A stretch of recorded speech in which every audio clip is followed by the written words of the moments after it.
Glorious purpose. We all search for it. We all spend our lives in one way or another figuring out exactly why we're here and asking ourselves a simple question.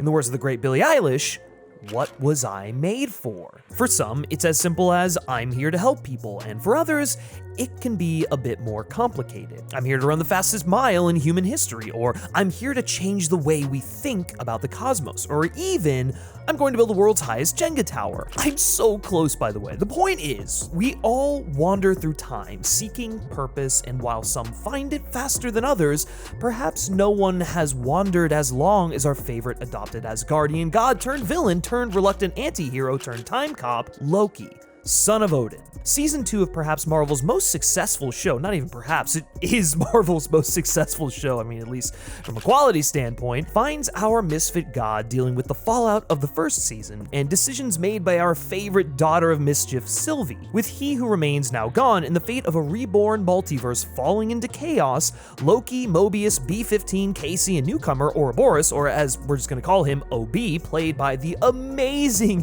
Ke Huy Quan, must quickly work to fix a failing temporal loom and save the lives of these newly forming branched timelines. Of course, not everyone is so keen on reform, though, as many opposing forces, including a now dethroned Ravonna Renslayer, aided by Miss Minutes, with a newly found and disturbing sex drive, I might add, fight our heroes to return the TVA to the way it was. It's important to look at the TVA as a now crumbling institution, whether it be religious, political, commercial, whatever. It's a group that had a lot of power and influence, and with its toppling emerges three main ideologies.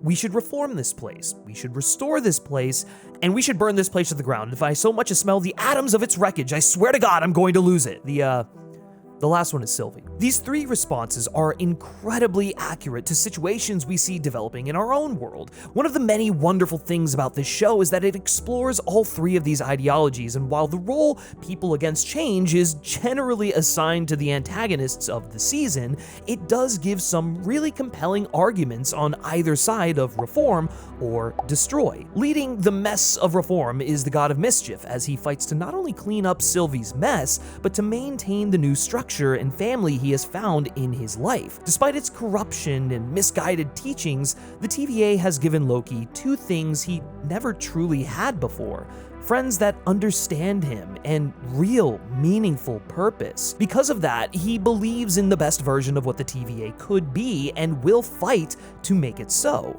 He's just going to have to stop it from exploding first. Growing up under the golden umbrella that holds the name Thor Odinson, God of Thunder, Loki became the outcast of the family. And knowing what we now know following the events of Thor Ragnarok, it's likely that Odin feared Loki might end up like his older adopted sister, Hela, if he were to gain too much power. While glory was bestowed upon Thor from birth, Loki was left to find his own purpose. Thor's purpose from the day he came into existence was to one day inherit the throne from his father, and is the case with many favored siblings out there. He doesn't feel the need to work toward that purpose. I mean, why should he? If you were told you would win gold at the beginning of a race no matter how well you actually did, would you still run as fast as you could? Probably not. You get what I'm saying though, right? For his entire life, Loki has had to fight for purpose and meaning. No one has ever told him what he is meant to do, or really even encouraged him to find it. He lacked structure, and so it makes sense that he not only seeks it out, but wholeheartedly believes that without it, others will fall to chaos just as he did. This ideology leads him down dark paths, giving his allegiance really to the first figures of power and authority to see anything in him, which leads us to New York. While the first Thor movie may show us the beginning of Loki's lashing out, it really isn't until 2012's The Avengers that we see him acting with purpose. Forged in the repressed anger towards his father and burning jealousy towards his brother, Loki finds meaning in serving under Thanos. You see, Space Grimace promises Loki what he never had before: power, authority, and of course, glorious purpose. But he's so blinded by his need for a higher calling, he can't see that it's not even his glorious purpose that he's carrying out. Thanos and his mission are just another institution that Loki puts his faith in, truly believing in the cause and dedicating himself to its success. Flash forward to the events of Loki Season 1, where an imprisoned Loki is shown the life and death he was supposed to carry out on the sacred timeline. He's shown that even in its finest hour, his last act is still in the name of someone else's purpose. His sacrifice ultimately leads to Thor's survival and the eventual defeat of Thanos. While it is a selfless act and a true show of growth, even in death, his reason for being is tied to his brother. And then something changes. Slowly, Loki begins to realize that his fate is to fail. It's how the universe has written his story, and no matter who or what he puts his faith in, the ending never changes. He fails at creating an Asgardian coup, he fails at serving Thanos and defeating the Avengers, he fails at killing Thanos, and by the end of Season 1, he fails at stopping Sylvie from killing He Who Remains. The best part about this tragic character trait that the Celestial writers have bestowed upon him is that even Sylvie, another version of Loki, succeeds in the moment and still ultimately fails. I think Season 1 is Loki recognizing he has a choice. Season 2 is him coming to understand what to do with that choice and what it means, especially when faced with impossible odds. Loki even meets an older version of himself played by Richard E. Grant, who fucking killed that role, by the way. Even he, the Loki that won, the Loki that achieved his glorious purpose, ends up alone and insignificant. Loki fails because he commits himself to ideologies that aren't his. He's destined to fail as long as he walks paths of life because he feels he must rather than because he wants to. Even in nobility, as a prince of Asgard, he serves an institution that isn't his own. From trying to rule a kingdom that wasn't meant for him, to serving a tyrant with a goal only slightly aligned with his own, to even joining and helping the TVA without fully understanding what it originally stood for, Loki travels from path to path believing he must walk down them. So why is that? Why is it that even when he tries to do something different, something selfless, he still fails? For a character trying to escape his own fate, this is deeply frustrating. To Loki, his goals and the actions he carries out to reach them this season are most likely some of the least selfish things he's ever done in his adult life. And yet, nothing changes. Well, part of the problem might be that he's doing the right thing for the wrong reasons, or that his intentions aren't exactly selfless. In episode 5, during a wonderful debate on morality between Loki and Sylvie, the latter peels apart the layers of the former's motives. While his intentions are good, at the core of it, Loki's just trying to claw his way back to a place where he finally feels accepted. He's finally found friends and allies who value him for who he is, and after thousands of years of yearning for it, the second he finds it, it blows up in his face. Loki's essentially the Marvel version of a modern theist who has found comfort and friendship in the institution he is a part of, but also recognizes that there's work to be done to fix the problems with that same institution as a whole. This season really lets it sink in for us, the audience, how brainwashed every member of the TVA was, Renslayer included. Every single person at this institution worked toward a single goal their entire lives, as far as they knew at least, and then all of a sudden, the institution is destroyed and their goal is revealed to be a moral quandary at best. Every character deals with it in their own ways. General Dox, for example, represents part of the rebuild school of thought. To her, as soon as things go to shit, the correct response is to get them back to how they were as quickly as possible. Other characters grapple with their newfound knowledge of having a life on the timeline before they were abducted into this cult. Some crave returning to it, like Brad, who sees his life as a successful actor and goes AWOL to get back to it. But others, namely Mobius, don't want to know. I get it. You know, you might think twice in case it's something bad. Or something good. Something bad I can handle. What if it's something good? You think I want to have that rattling around in here? That right there is the tough question, isn't it? Suppressing human curiosity and dwelling on what could have been, or just moving on from it, accepting your life as it is right now and making the most of it, making it better. It's a moral and personal dilemma that clearly rattles Mobius deeply throughout the season. We see it as early as episode 2. The internal frustration, with some help from Brad's prodding, leads to a rare moment where we see an incredibly composed character lose his cool. That's how you know this conundrum has dug its roots into his head. And the way Loki handles this outburst is beautiful. I think it actually makes him an even better friend to Mobius and the people suffering from the same thing, because they're not where he once was. They're lost and treading water without an identity. Loki's not judgmental, he sympathizes with the need to let rage out and lose control. You remember that time? I was so angry with my father and my brother, I went down to Earth and I held the whole of New York City hostage with an alien army. Tried to use the Mind Stone on Tony Stark. It didn't work, so I threw him off the building. I mean, let me say something. Wasn't tactical. I love how this conversation recontextualizes Loki's actions in the Avengers too. I mean, we all sort of knew that it was out of spite, but it's nice to see the character have this sort of self-reflective moment where he acknowledges it. It's almost ironic that the Lord of Chaos and Mischief would find comfort in such an orderly place, but in a way, it's incredibly fitting. By redesigning the TVA, by finding all of the people he cares about in order to rebuild it, and equipping the temporal loom to be able to handle infinite branching timelines, Loki steps into a position as the master of chaos and change. He has found structure in the shapeless, clairvoyance in the unpredictable, and meaning in his glorious purpose. The finale is beautifully poetic in so many ways, giving some characters incredibly fitting ends while leaving others a bit more ambiguously open as to what's next for them. Sylvie's free to explore pretty much all of space and time,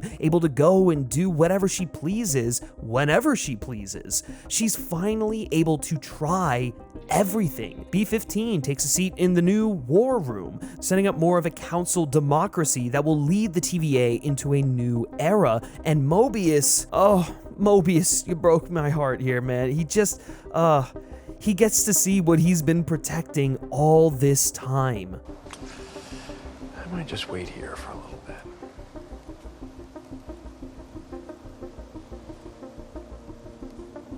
Let time pass. God, this moment was so good. But of course, the best ending goes to our titular hero, Loki, who more or less sacrifices his personal life to take the place of He Who Remains, but to do it better. The man who once aimed for a throne because he felt it belonged to him, now reluctantly takes one because he has to. There's something so beautiful about the same person who once said this: I come with glad tidings of a world made free. Free from what? Freedom. Freedom is life's great lie. now has given up his own so that every other person in the multiverse can have it. I mean, it's beautiful poetry. I can't believe they managed to do this for a character like Loki. Not to mention the whole idea of a Norse god turning the restrictive loom of time into a literal Norse tree of life. The TVA's job has now changed from protecting the sacred timeline by trimming its branches to being responsible for tending to it while those branches grow into a beautiful tree. It's interesting to look at He Who Remains as a man that shares the ideals of Loki earlier in his life. In the end, under different circumstances, it is very possible that Loki could have ended up just like him. The idea that freedom is a lie and the only way to keep people safe is by more or less taking away free will is one that a Loki from not too long ago could absolutely get behind. It's the love for his friends and a genuine appreciation for humanity that has transformed Loki into the god that he is at the end of this season. He comes to understand what being a king is. It's not something he should want, it's not something anyone really should want, but it is something he was born to do just by virtue of the fact that he is Loki, a god. A true king, a true god does not take, as he doesn't kill Sylvie, even though killing her would solve all of the problems. A true figure in a position of power gives back to his subjects, his people. Their life is honestly a tragedy. It's forfeit by nature of their existence. Now that Loki has spent time among his subjects, the people he considers friends, he's learned to love and care for them and understands his purpose is to sacrifice his life so they can have all the time in the world. He becomes the god of stories in the end by allowing everyone to write their own. Even Mobius, who was so caught up in not knowing the life and time he wasted away from it. That all stems from roots planted by Loki. Loki has control over all of this, which is ultimately what he's wanted. It's what he's needed, and so tragically, he gets that. He gets the structure and direction his wandering soul always wanted without forcing it upon everyone else. In so doing, he manages to reform everything, even the image of what a god should be. If we think back to that original Thor film, when Odin said that Loki's birthright What's today? but was saved by Odin and placed on a new path. It took time, but he eventually understood what to do with that second chance. His life would eventually become in service of others because he knows what it's like to be unwanted, discarded, left for dead. His purpose is to ensure that never happens to anyone else, or at least that they don't succumb to a similar fate as him. The highlight of this season is the philosophical conversations between both friends and adversaries. Sylvie and Loki's conversation about the difference between freedom and structure is an amazing example of this. Are we truly free if someone or a bunch of someones tells us how we can and can't live our life? The answer isn't all a simple one, and their opposing views on the topic make this discussion so interesting to listen to. And while the future of the series and the MCU in general may be up in the air, Loki continues to be a grounded show filled with relatable characters dealing with very real internal struggles and the clashing ideologies between them. The frighteningly human mistakes and decisions made by the show's band of protagonists reminds us that even those that seem set in their beliefs might not even fully grasp what they stand for. It's sort of like the same concept that we touched on in Captain America: The Winter Soldier. If we punish people for crimes before they've even committed them simply because they might, we are robbing them of their freedom. The same freedom that Sylvie fought so hard to gain, not only for herself, but for the entire multiverse, seems to not matter in the case of Victor Timely. Timely is a variant of He Who Remains. Putting the crimes of a different version of himself on his shoulders doesn't really seem fair. Sylvie eventually realizes this, but it's hard for her to grasp the concept that even her ideology may have flaws because it's kind of inconsistent. While He Who Remains is no longer around, perhaps even he could have changed his beliefs after seeing Victor, a version of himself with no interest in ruling, only in creating. Victor is a victim of others imposing their beliefs upon him. His daunting variant and the leadership of the old TVA try to force him to walk down the path of greatness to a predetermined destiny. At the same time, Sylvie assigns him a destiny before he even has a chance to choose his own. And I think that speaks volumes on the subject of powerful establishments forcing their views onto others simply because they believe that everyone should think and behave the same way as they do. In most cases, it's not until the institution begins to crumble and their ironclad grip on society begins to loosen that we become removed enough to part the curtain and see the man behind the wizard. Anyways, looking ahead, who knows what might be in store for the God of Mischief? With rumors of a possible appearance in Deadpool 3 and uncertainties of Kang's involvement in the MCU moving forward, it's hard to say what future Loki and the gang have moving forward. But in a weird, poetic way, isn't that the point? The future isn't set in stone, and it can very much be changed.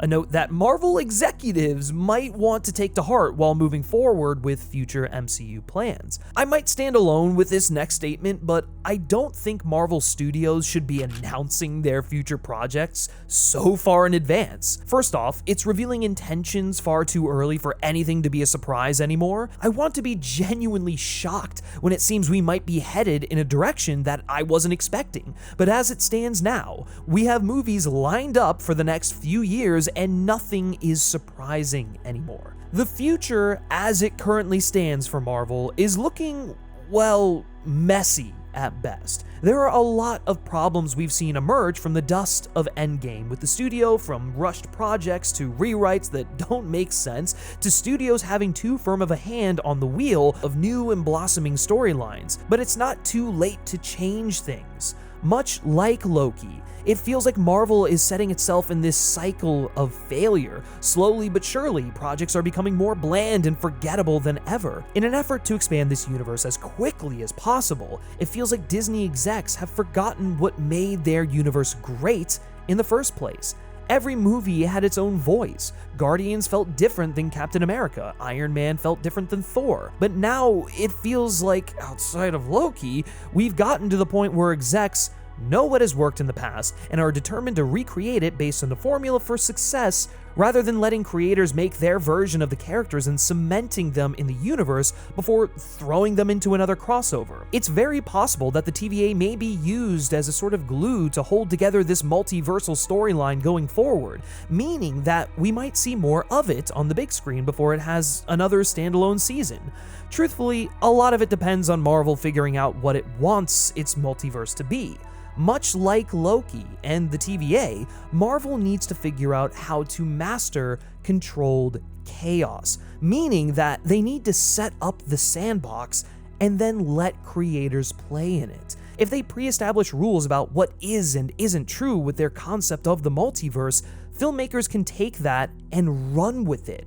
Always come up with your own rules and boundaries first for any fantastical world you are creating. Once that's established, whether a film includes multiversal concepts or not moving forward, the folks working on the project will and should know what they can and can't do, and they can focus instead on creating substantial characters that stand on their own before they stand amongst a forest of other superheroes and become just another tree. Marvel, I'm begging you to understand your own message in this series. The future is not written, and only you have the power to change the ending.